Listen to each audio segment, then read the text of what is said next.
ત્યાં શ્રીમદ ભાગવત વક્તાના લક્ષણો બતાવે છે.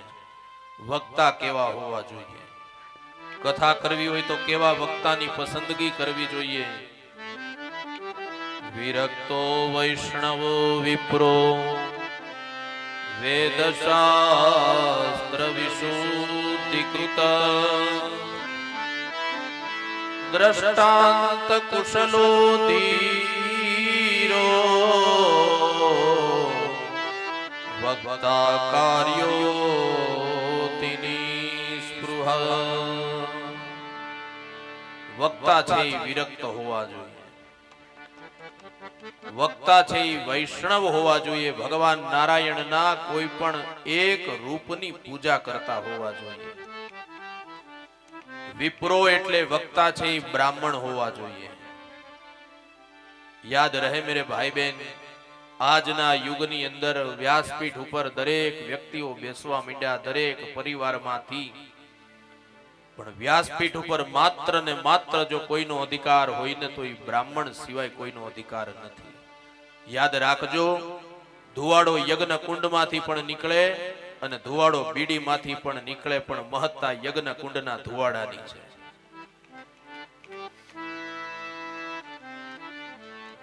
માટે વક્તા છે એ બ્રાહ્મણ હોવા જોઈએ. વેદ શાસ્ત્ર વિશુદ્ધિકૃત, વેદ અને શાસ્ત્રમાં વક્તા છે એ પારંગત હોવા જોઈએ, વક્તા ભણેલા હોવા જોઈએ, વેદ શાસ્ત્રોનું એને જ્ઞાન હોવું જોઈએ. દ્રષ્ટાંત કુશલો ધીરો, ઘણી બધી અઘરી કથાઓ આવે ને ત્યારે વક્તા દ્રષ્ટાંત આપી, ઉદાહરણ આપી અને સમજાવી શકે એવા હોવા જોઈએ. વક્તા ધીરો એટલે ધીર અને ગંભીર હોવા જોઈએ. ભાઈ બધા યજમાન એક સરખા ન હોય, ક્યાંક નાની મોટી કચાશ, નાની મોટી સમસ્યાઓ રહેતી હોય તો વક્તાની પહેલી ફરજ એ છે કે યજમાન પરિવારને સહકાર આપે અને કાર્યને એની સાથે રહી અને સંપન્ન કરાવડાવે. માટે વક્તા ધીર ગંભીર હોવા જોઈએ, વક્તા ઉતાવળા ન હોવા જોઈએ, યજમાનને દોડાવે એવા વક્તા ન હોવા જોઈએ, એને સહકાર આપે એવા વક્તા હોવા જોઈએ. અને અંતિમ શ્લોકના શબ્દો બહુ સરસ છે, વક્તા કાર્યોતિ નિસ્પૃહ. અહીંયા કેટલા પૈસા આવ્યા એમાં વક્તાનું ધ્યાન ન હોવું જોઈએ.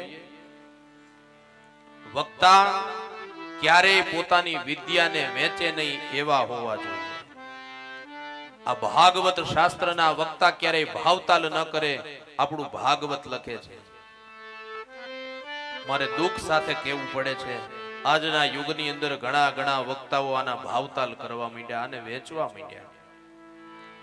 યાદ રાખજો, આ વેચવાનો ગ્રંથ નથી, સમાજને વહેંચવાનો ગ્રંથ છે. આટલા રૂપિયા હોય તો અમે કથા કરીએ. આ એટલા માટે હું કહી શકું છું કે મારી 133મી કથા અત્યાર સુધીમાં એક પણ જગ્યાએ મેં કથાનો ભાવતાલ કર્યો નથી. જ્યાંથી મને જે મળે એ પ્રેમથી લઈ અને વ્યાસપીઠેથી નીચે ઉતરી જાઉં છું. મારી વિદ્યા ક્યારેય વેચી નથી અને અંતિમ શ્વાસ સુધી મારી વિદ્યાને હું વેચીશ પણ નહીં.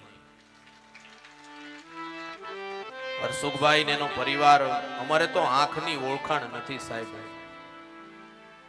ટીવીમાં મારી કથા આવતી હતી અને એ ટીવી માંથી મારો નંબર લઈ સાચવીને રાખ્યો. સમય જ્યારે નજીક આવ્યો ને, મને ફોન કર્યો કે દાદા આવી રીતે કથાનું આયોજન કરવું છે, પણ તમારું બજેટ કેટલું થાય? અને પહેલા જ ફોનમાં હસમુખભાઈને મેં કીધું હતું કે મારી ચિંતા છોડી દેજો, વિદ્યા મેં વેચી નથી, વેચતો નથી, મારો ભાવતાલ નહીં કરું. હા, મારી સાથે જે સંગીત સ્ટાફ હોય, મારો સ્ટાફ હોય, એનું રોજનું જે થતું હોય એ ચોખવટ થાય.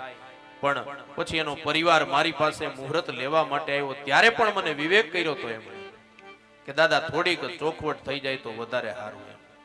પણ ત્યારે મેં કીધું હતું કે મારી ચિંતા મૂકી દો, તમે મને રાજી ખુશીથી જે આપશો એ લઈ લઈશ.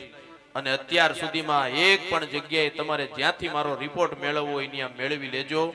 જેટલી કથાઓ કરી એક પણ યજમાન એમ કઈ ન જાય કે દાદાએ પહેલા ના પાડીને પછી છેલ્લે એમ કીધું કે આટલા નાખો આમાં. આવાય બનાવો બને છે ને જગતમાં? નહીં. યાદ રાખજો આના ભાવતાલ ન હોય.